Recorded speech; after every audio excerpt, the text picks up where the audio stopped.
रवि कुमार जी झारखंड से। राधा राधा महाराज। महाराज जी राधे राधे।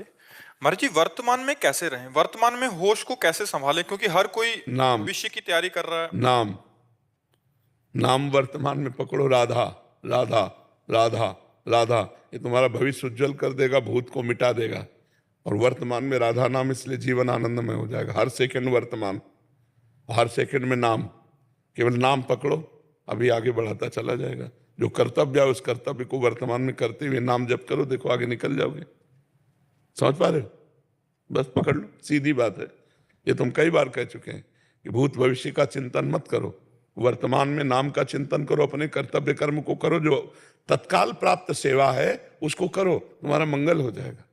महाराज जी जैसे एक विद्यार्थी है, उसने सोचा कि मैं डॉक्टर बनूंगा या इंजीनियरिंग बनूंगा, तो ये अब डॉक्टरी के लिए जो पढ़ाई चाहिए वो पढ़ाई कर, राधा नाम जप कर। राधा नाम तेरे प्रारब्ध को ढकेलेगा और पढ़ाई तेरी आगे को ढकेलेगा, दोनों काम बन जाएंगे।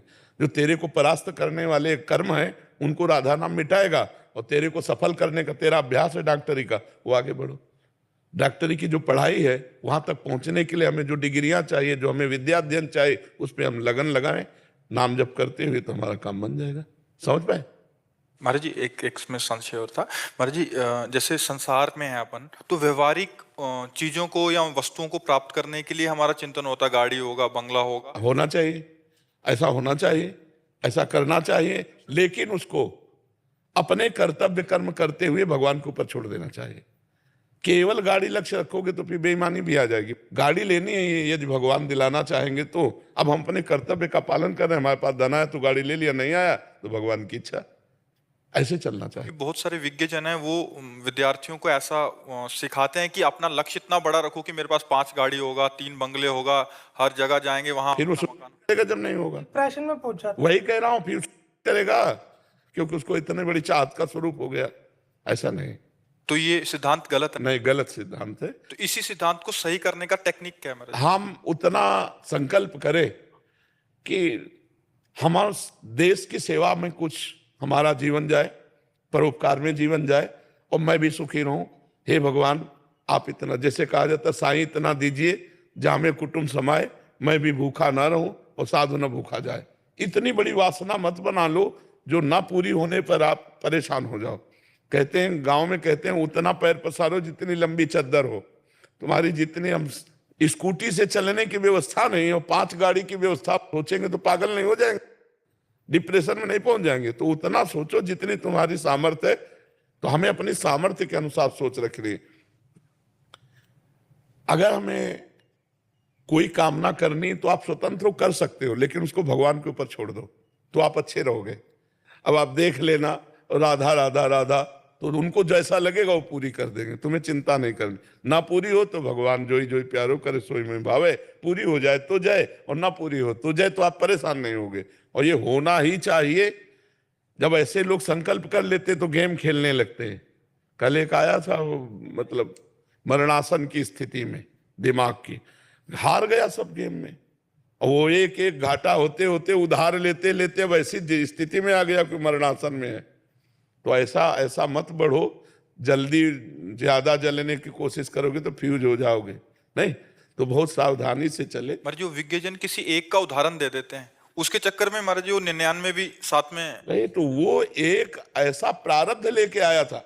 हमें चाहिए कि हम अपनी सामर्थ्य के अनुसार सोचे, और सबसे ज्यादा सोच रखे दूसरों को सुख देने की, तो हम महान बन जाएंगे। हम दूसरों से सुख भोगने की चाहत करेंगे तो हम नीचे गिर जाएंगे। और अपनी सामर्थ्य के अनुसार कि हम कभी किसी भूखे को सहयोग कर सके, किसी बीमार को सहयोग कर सके, तो फिर हमारा प्रारब्ध बढ़ जाएगा, हमारे पुण्य बढ़ जाएंगे, और हम चाहेंगे वो काम हो जाएगा। अगर पुण्य नहीं है तो चाह से केवल पूर्ति होने वाली नहीं है। ये संसार है, सबकी चाहत ले पूर्ण होती है। जी। संजना जी मध्य प्रदेश से। राधे राधे। राधे राधे महाराज जी। महाराज जी मध्य मार्ग पर चल के निर्वाण को पाया जा सकता है क्या? अगर हाँ तो मध्य मार्ग, शायद आप ग्रस्त मार्ग को कह रहे हैं। मध्य मार्ग मतलब परिवार। हाँ, ग्रस्त मार्ग में चलकर परिवार को, क्योंकि हमारे आसपास सभी साधु संत जो चरम सीमा को रास्ता अपनाते हैं, अघोरी या सारा घर परिवार छोड़ देते हैं और निर्वाण पाने के लिए कभी घर को वापस नहीं आते। महाराज जी तो अपने जो ग्रस्त मार्ग पे हैं उसमें भी हम निर्वाण पथ को प्राप्त कर सकते हैं? करना चाहे तो कर सकता है, लेकिन सब में परमात्म बुद्धि रख करके ही। अगर पति पुत्र परिवार में राग है, मोह है, काम है, तो दुर्गति को प्राप्त होगा।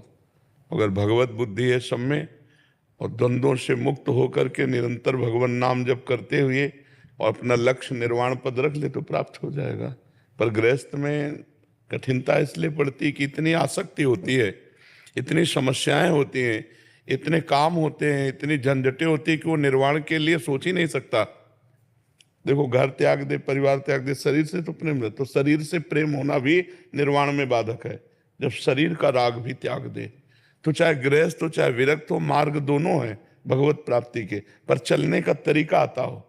जैसे अपने पति को भगवान का रूप मानकर, सास ससुर परिवार को भगवान का रूप मानकर उनकी सेवा करें, नाम जप करें और अंदर से लक्ष्य रखे कि मुझे संसार में नहीं, मुझे भगवान में स्थित होना है, मुझे मोक्ष चाहना है, और खूब नाम जप करता जाए तो मुक्त हो जाएगा।